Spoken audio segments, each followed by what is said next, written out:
Hola, queridos hermanos, continuamos con esta charla de formación de la milicia del Sagrado Corazón y comenzamos con una oración en nombre del Padre, del Hijo y del Espíritu Santo. Amén. Entonces hoy vamos a ver la virtud de la fortaleza. Acuérdense que un poquito vimos que nos agota, ¿no? En una charla. Me gustaría hacerlo un poco más, pero bueno, vamos a ver más adelante. Pero acuérdense, ¿no? Que vimos la virtud de la prudencia, la virtud de la justicia y hoy vamos a ver la virtud de la fortaleza. Bueno, vamos a llevar dos charlas, ¿sí?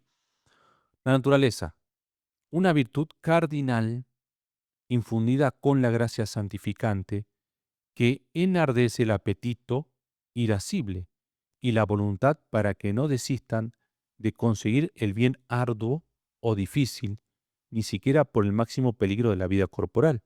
Entonces acá tenemos, ¿sí? eh, una, una definición de la virtud de fortaleza, ¿no? Entonces, fíjense, una virtud cardinal infundida o con la gracia santificante, ¿no? Entonces, por eso no es una persona puede tener una fortaleza natural, ¿sí? Pero acá estamos hablando ya de la gracia santificante, ¿no? Que ya interviene la gracia, es decir, Dios, que enardece el apetito irascible, ¿sí? Y la voluntad para que no desistan de conseguir el bien arduo o difícil. Entonces acá tenemos, ¿no? Como la virtud de la fortaleza nos va a ayudar a conseguir a una vez eso que nos cuesta. Pero se va a entender. Importancia y necesidad. La fortaleza, en su doble acto de atacar y resistir, es muy importante y necesaria en la vida espiritual. Hay en el camino de la virtud gran número de obstáculos y dificultades que es preciso superar con valentía si queremos llegar hasta las cumbres, hasta las cumbres. Entonces, esto es fundamental y muchas veces hoy no, desgraciadamente a los jóvenes, los chicos, a los jóvenes no se les enseña. Entonces, ante las primeras adversidades, ¿no? Yo escucho mucho, ¿no? Ya estoy estresado, ya estoy, no sé, cansado, ya para qué estoy en la vida, ¿sí? Para ello es menester mucha decisión en emprender el camino de la perfección, cueste lo que costare. Mucho valor para no asustarse ante la presencia del enemigo, mucho coraje para atacarle y vencerle y mucha constancia y aguante para llevar el esfuerzo hasta el fin, sin abandonar las armas en medio del combate. Toda esta firmeza y energía tiene que proporcionar la virtud de la fortaleza. Vicios opuestos. A la fortaleza se oponen tres vicios. Uno por defecto, el temor o cobardía, o decir lo contrario, porque se rehúye soportar las molestias necesarias para conseguir el bien difícil o se tiembla desordenadamente ante los peligros de muerte. Y dos por exceso, cuando uno ya se excede, ¿no? La impasibilidad o indiferencia, que no teme suficientemente los peligros que podría y debería temer, y la audacia o temeridad, que desprecia los dictámenes de la prudencia saliendo al encuentro del peligro. Entonces acuérdense, cuando vimos la prudencia, que la virtud podríamos decir más importante, la virtud de cardinales, porque nos ayuda a tener esa prudencia, como, como tranquilizar el tema de esto, ¿no? De estos dos por exceso, que es la temeridad o la audacia. Parte de la fortaleza. Para acometer cosas grandes, ¿sí? Primero, con prontitud de ánimo y confianza en el fin, magnanimidad. ¿Sí? Entonces, ¿cuáles son las partes de la fortaleza? Para atender cosas grandes, tenemos uno, la magnanimidad. Y B, sin desistir, a pesar de los grandes gastos que ocasiona, magnificencia. Entonces, acá tenemos dos palabras, ¿no? Magnanimidad y magnificencia. ¿Sí? O para resistir las dificultades. Entonces tenemos para cometer cosas grandes y para resistir las dificultades. Primero, causas por la tristeza de los males presentes, paciencia y la longanimidad. Y B, sin abandonar la resistencia por la prolongación del sufrimiento, perseverancia y constancia.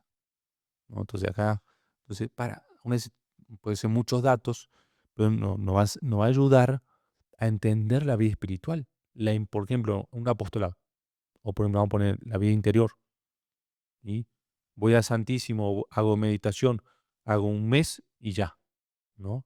Entonces acá lo que me ayuda, la fortaleza, la virtud de la fortaleza, es luchar para la perseverancia y constancia.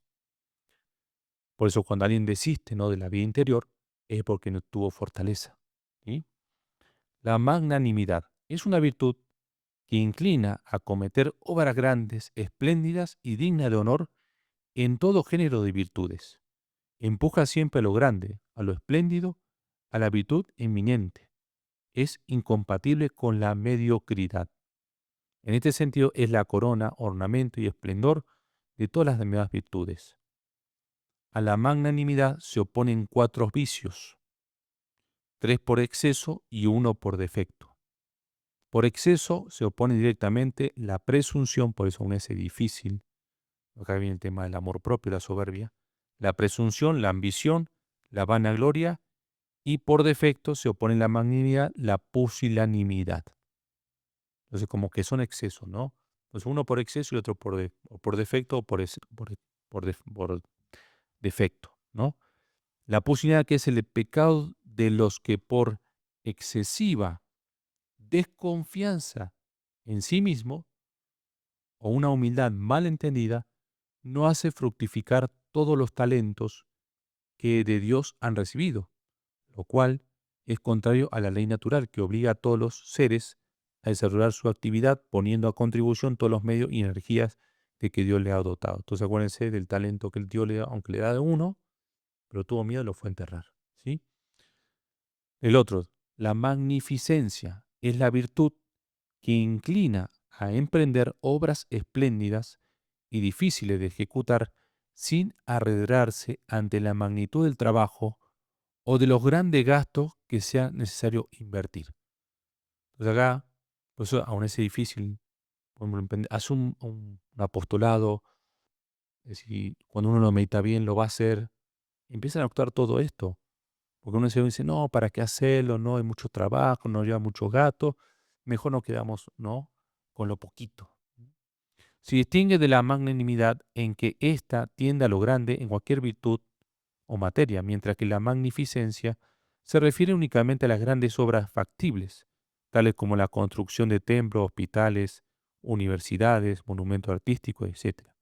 Es la virtud propia de los ricos, que nada mejor puede emplear sus riquezas que en el culto a Dios o de Dios o en provecho de utilidad de sus prójimos. Entonces por eso cuando uno, si le va bien en su vida, puede repartir esos bienes en favor de muchas obras como de estas, ¿sí? A la magnificencia se oponen 2 vicios. Uno por defecto, la tacañería o mezquindad, que en los gastos a realizar se queda muy por debajo de lo espléndido y magnífico, haciéndolo todo a lo pequeño y a lo pobre. Y otro por exceso, el derroche o el despilfarro, que lleva al extremo opuesto fuera de los límites de lo prudente y virtuoso. Todo esto para que se den cuenta, ¿no?, como una barradita, la importancia de conocer todo esto, ¿sí? La paciencia es la virtud que inclina a soportar sin tristeza de espíritu, ni abatimiento de corazón los padecimientos físicos y morales. Es una de las virtudes más necesarias en la vida cristiana, porque siendo innumerables los trabajos y padecimientos que inevitablemente tenemos todos que sufrir en este valle de lágrimas, necesitamos la ayuda de esta gran virtud para mantenernos firmes en el camino del bien sin dejarnos abatir por el desaliento y la tristeza.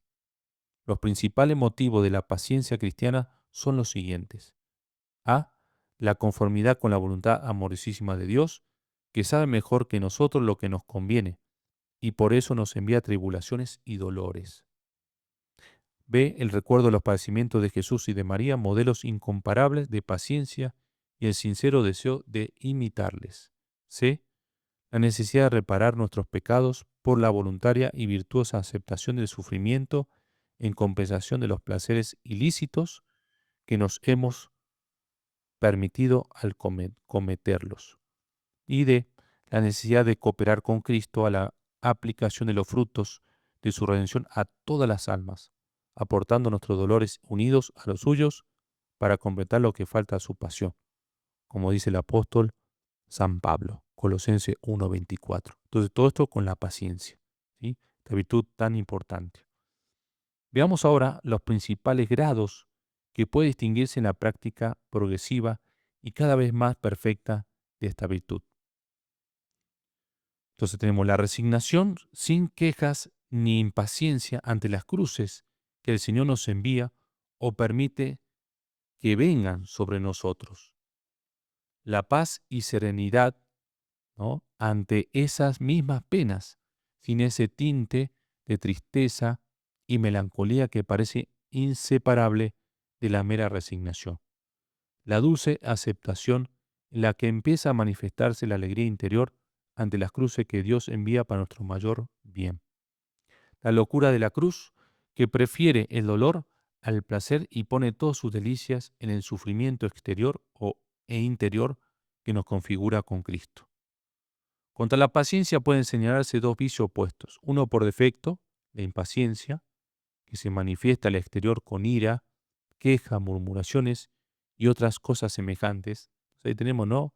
Ya usted va identificando a veces cuál es mi pecado, ¿no? Mi miseria, lo que tengo que trabajar. Así la impaciencia, ¿no? Y otro por exceso, la insensibilidad o dureza de corazón, que no por motivo virtuoso, sino por falta de sentido humano o social, no se inmuta ni impresiona ante ninguna calamidad propia o ajena, ¿sí?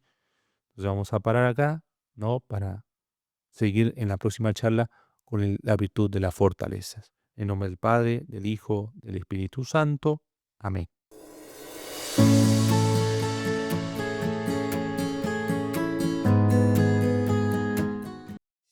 Esta es una producción de videopodcast.mx.